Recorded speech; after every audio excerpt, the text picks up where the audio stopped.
Shalom, selamat pagi saudara-saudara yang saya kasihi di dalam Tuhan Yesus. Bersyukur pada pagi hari ini kita dipertemukan kembali pada persekutuan doa fajar Gereja Baptis Indonesia Depok.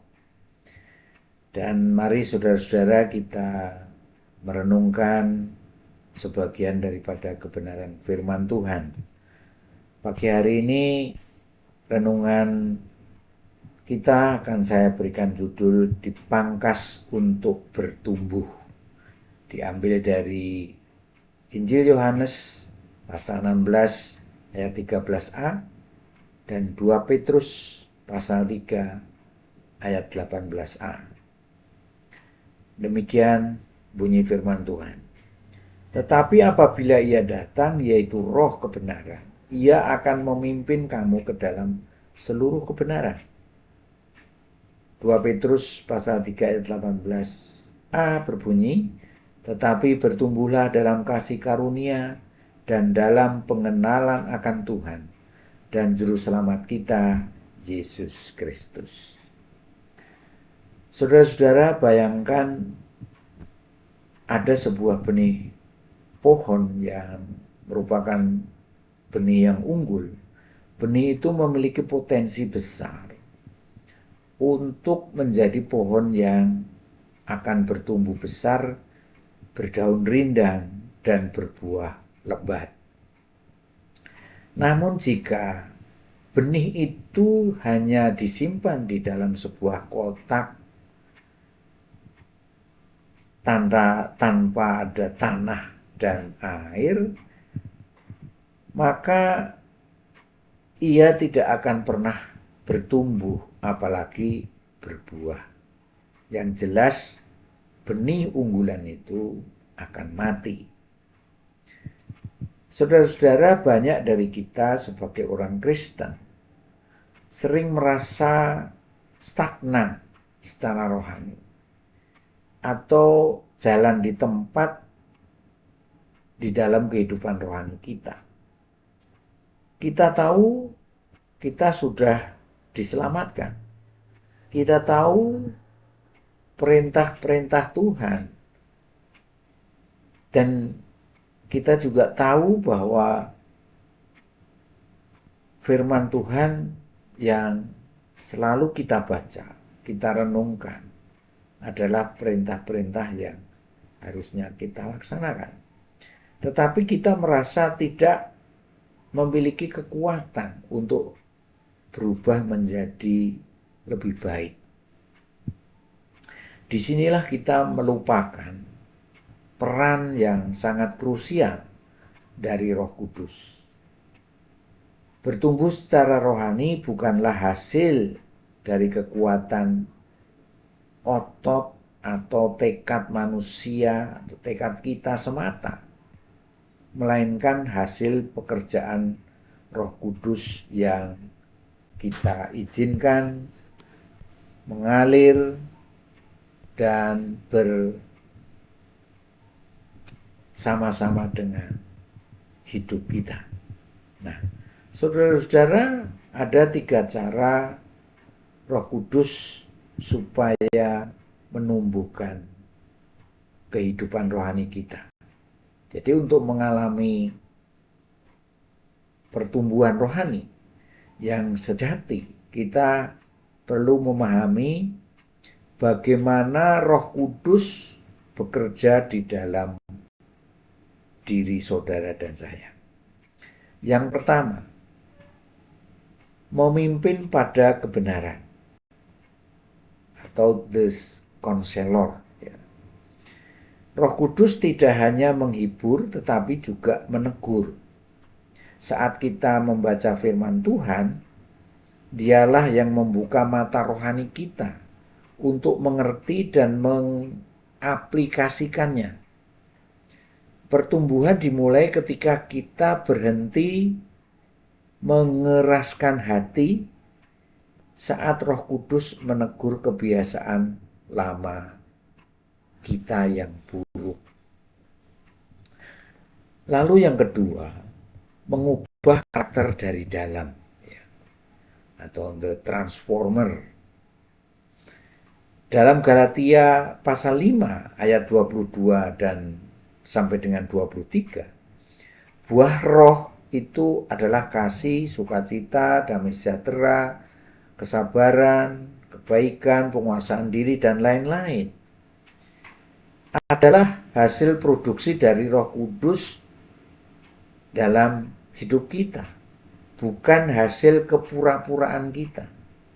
Ketika kita berserah kepadanya, karakter Kristus akan muncul secara alami dalam setiap tindakan kita hari lepas hari. Itu yang kedua. Yang ketiga, memberikan kekuatan di luar batas kemampuan. The empowerment. Ada saatnya kita mengampuni itu terasa berat, bahkan mustahil. Ketika kita dikecewakan, ketika kita dibohongi, ketika kita disakiti. Nah, itu adalah sebuah pilihan. Atau kita tetap setia di tengah segala persoalan itu. Mungkin itu terasa berat. Tetapi saudara-saudara, Roh Kudus memberikan dunamis atau kekuatan ilahi agar kita mampu melangkah melewati batas kedagingan kita. Nah, saudara-saudara, pertumbuhan rohani membutuhkan ketaatan yang aktif. Mari koreksi dan diri kita hari ini dengan melihat beberapa indikator yang akan saya sampaikan. Misalnya, bagaimana seorang yang hidup mengendalikan kekuatan diri sendiri dan seseorang yang hidup dalam pertumbuhan yang dipimpin oleh Roh Kudus. Ketika menghadapi suatu masalah, orang yang hidup mengandalkan diri sendiri biasanya ditandai dengan kekhawatiran, kepanikan, dan mengandalkan logika sendiri. Tetapi berbeda dengan orang yang hidup bertumbuh di dalam Roh Kudus. Ketika dia menghadapi masalah, dia akan tenang, lalu berdoa dan merasakan damai sejahtera yang melampaui akal kita. Demikian juga ketika melihat dari kehidupan dua hal ini, yaitu bagaimana karakter orang yang biasanya mengandalkan diri sendiri dan karakter yang orang yang bertumbuh di dalam Roh Kudus. Biasanya karakternya itu kalau orang yang mengandalkan diri sendiri mudah tersinggung, egois, dan menyimpan dendam.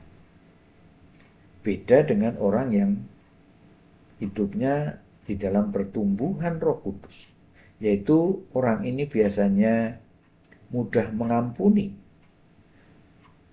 lemah lembut, dan memikirkan kepentingan orang lain. Lalu bagaimana kehidupan doanya? Kalau orang yang mengandalkan diri sendiri biasanya jarang berdoa, atau berdoa hanya saat dia membutuhkan sesuatu. Beda dengan orang yang hidupnya di dalam pertumbuhan rohani yang dipimpin oleh Roh Kudus. Dia akan merindukan bersama-sama dengan Tuhan. Dan rindu menyenangkan hati Tuhan. Itulah beberapa perbedaan yang bisa kita lihat, ya. Nah, saudara-saudara, bertumbuh melalui Roh Kudus berarti memberikan kemudi atau sauk kehidupan kita sepenuhnya kepada Roh Kudus itu. Kita tidak bisa menyetir pertumbuhan kita sendiri dengan aturan-aturan legalistik. Tugas kita adalah tetap melekat pada sang pokok anggur, yaitu Yesus Kristus, dan membiarkan aliran air hidup dari Roh Kudus menyirami, memangkas, dan menumbuhkan kita setiap hari. Demikian firman Tuhan. Mari kita berdoa. Bapa di surga, Bapa yang Maha Kudus, kami sungguh bersyukur jikalau pada pagi hari ini Tuhan, kami boleh merenungkan sebagian kecil dari kebenaran firman Tuhan. Tapi kebenaran itu Tuhan akan membawa kami kepada kehidupan yang berubah pada pagi hari ini. Kami boleh hidup seturut dengan firman-Mu. Kami boleh hidup seturut dengan kehendak Tuhan. Biarlah Tuhan, Roh Kudus terus memimpin kami. Kami menyadari bahwa kami tidak mampu bertumbuh dan berubah dengan kekuatan kami sendiri. Selidiki hati kami ya Tuhan hari ini. Pangkas setiap ranting kedagingan yang membuat kami mandul secara rohani, sehingga kami tidak bisa berbuah seperti yang Tuhan inginkan. Pimpinlah setiap langkah pikiran dan tutur mulut lidah kami, agar kami hidup menghasilkan buah yang memuliakan nama Tuhan Yesus. Terima kasih Tuhan, ampuni dosa dan kesalahan kami. Hanya di dalam nama Tuhan Yesus kami berdoa. Amin. Selamat pagi, Tuhan Yesus memberkati.